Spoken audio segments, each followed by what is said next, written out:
Good morning.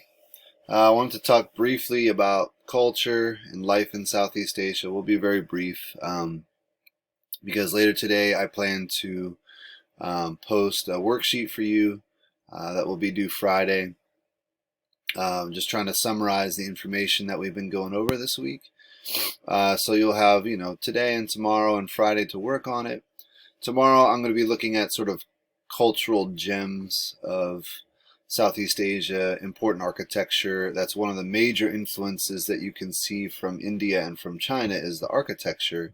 And so I want to look at it more closely. So I'm going to save that for tomorrow. Today's video will probably be very short. And then just look out for that worksheet coming into the channel later on today. Thanks for the great work you guys have been doing on that. Starting to get more grades into the grade book for you, and really proud of the way you guys are hanging with it. I think you guys should feel proud about that. Remember, there's less a month of school left. After this week, it's basically about 4 weeks of class online, and then it's summertime. A little less pressure on you, a little more relaxing, and hopefully that'll be good for all of us to have a little mental break in that way. So let's stay the course. Let's stay with it until the job is done. About another month here. For today, culture in Southeast Asia. Now, mostly what we could do with culture is we could sort of divide Southeast Asia for the most part during its heyday into two groups. Groups that were basing their culture and economy on farming, and those that were basing their culture and economy on trade. Now, everything will trend towards trade, as we'll see today, but it begins with this kind of division. You can see here that for the agricultural side of things, we have Vietnam listed very famously with rice and other agricultural products. Angkor, which remember is Cambodia. The Kingdom of Pagan, which is today Burma, and Sailendra, which is in the Malaysian archipelago. And those are the groups that are mostly focusing on farming. And then the other side of it, you have trade with Srivijaya and Malacca. All those are kind of overlapping historically, and they'll trend towards trade more and more and become more and more powerful as Muslim conquest in India really starts to take root.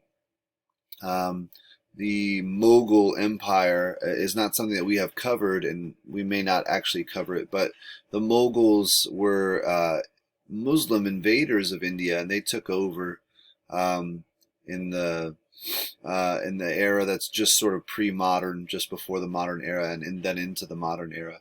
And then Europeans start to get involved in Southeast Asia in the 1500s and moving forward, and so trade becomes a really big deal. So that's kind of one way you could divide Southeast Asia, is thinking about agriculture and trade. One thing that sort of unites Southeast Asia is the fact that here we have a really strong delineation between the haves and the have-nots.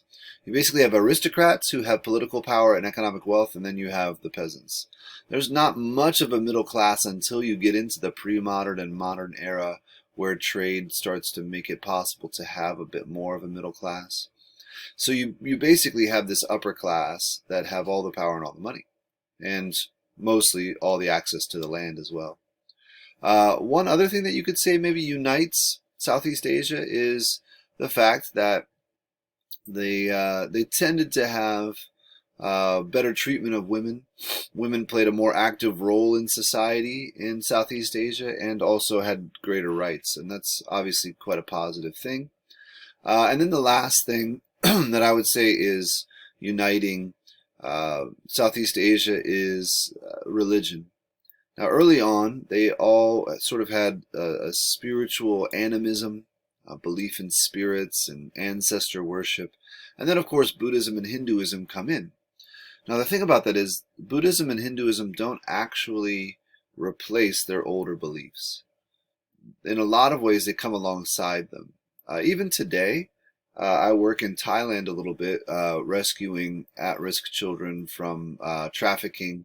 Um, it's orphan care basically, and many of the kids that are rescued out of animistic societies where they still believe that spirits are haunting them and spirits are haunting the jungles. And that's um, one of the things that is really interesting about that is, despite the fact that Thailand is Buddhist, you still have these older beliefs there. Now, what will eventually happen in Southeast Asia is a form of Buddhism will become most popular. Now, there still are Hindus there. You can find Muslims, you can find Christians if you travel through Southeast Asia.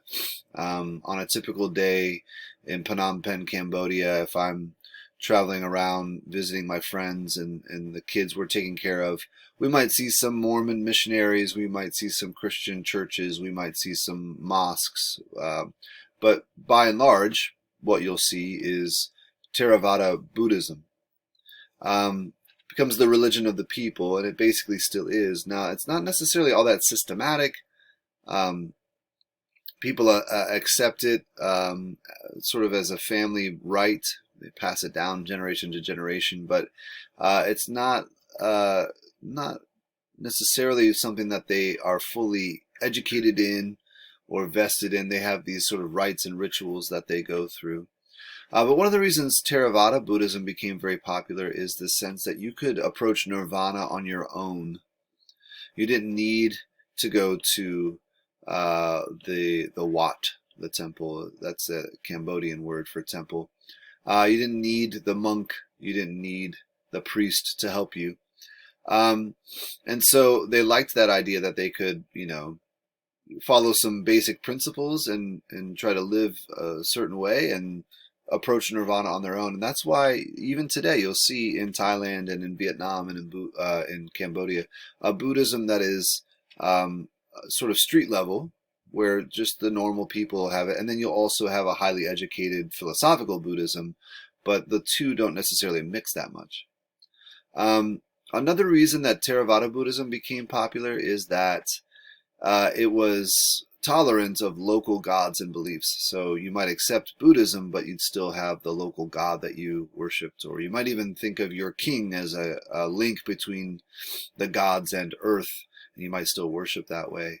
And it doesn't ever fully root out those older beliefs and those older ideas. So Southeast Asia has, some things that unites it, even though we've talked about the fact that they have these distinct cultures because of the geographic features of the area.